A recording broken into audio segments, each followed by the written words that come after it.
And welcome back to a Standard Fantasy Football Podcast. I'm your host, Jono, and as always, my co-host Chris is here, and we are going to be giving you today our top sits of the fantasy week and who we are not putting in our lineups regardless of if we have them on our teams. And we are advising you to not do as well. Before we do so, don't forget to like and subscribe and hit that notification button to get all the drops. And if you haven't already hit that notification button, you would have noticed that we had our full slate start and sits for all the matchups as well as our top starts of the weekend. So be sure to do so. That being said, Chris, who do you have as your top sit of the week here? It's going to be Geno Smith. I think going up against we saw the Detroit Lions give the Kansas City Chiefs fits last week. I think they're going to continue to do that this week and force Geno to struggle.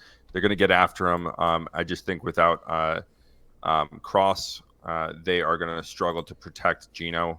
And I absolutely love the Detroit Lions defense this week against them. Yeah, I'd say my top sit here is going to be Najee Harris. Week 1, 2 didn't look that terrible for me. He only had 6 attempts for 30 yards.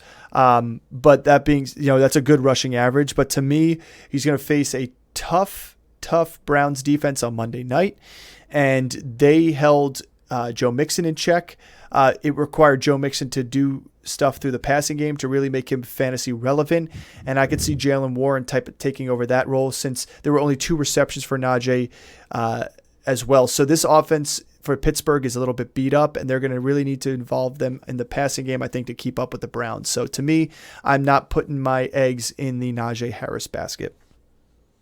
Yeah, and my second sit of the week is going to be Debo. I'm going to continue to sit him each and every week until he proves that he's going to get more involved in this offense. So he had 50 yards receiving last week, but Ayuk is the guy there. A really healthy Kittle is going to be the guy there. I think they're going to be a little bit more involved in the game. It's not going to be as much of a blowout against the Rams this week, and I don't think Debo is going to be heavily involved to where you should start him. I think there's going to be a lot of other options that you should go with, especially in a flex position or a wide receiver too.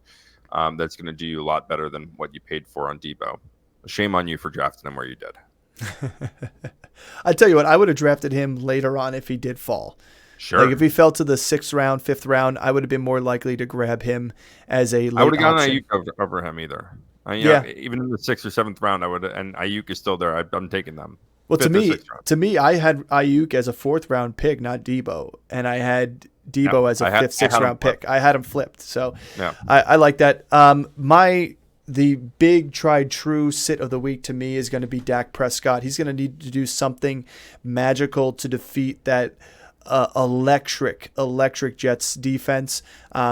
They had some highs and lows against the Bills, that defense, and they were able to pull forward, and they were able to create multiple turnovers on Josh Allen. And the most intercepted quarterback last year is going to be facing them this week.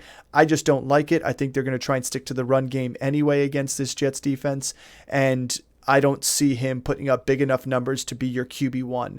I would go out there and find other quarterbacks like Brock Purdy, as well as taking a shot maybe on some of the other guys that are still out there as opportunities, because I think Dak is going to give you a bum number again this week. Yep. That's all we got for our sits of the week. If you have any other questions, whether you should start or sit, feel free to drop a comment. Let us know what you think about our sits of the week and who you have as your sit of the week. And as always, don't forget to like and subscribe, hit that notification button so you get all the drops as we release them here on YouTube. Thanks for tuning in. Right down here.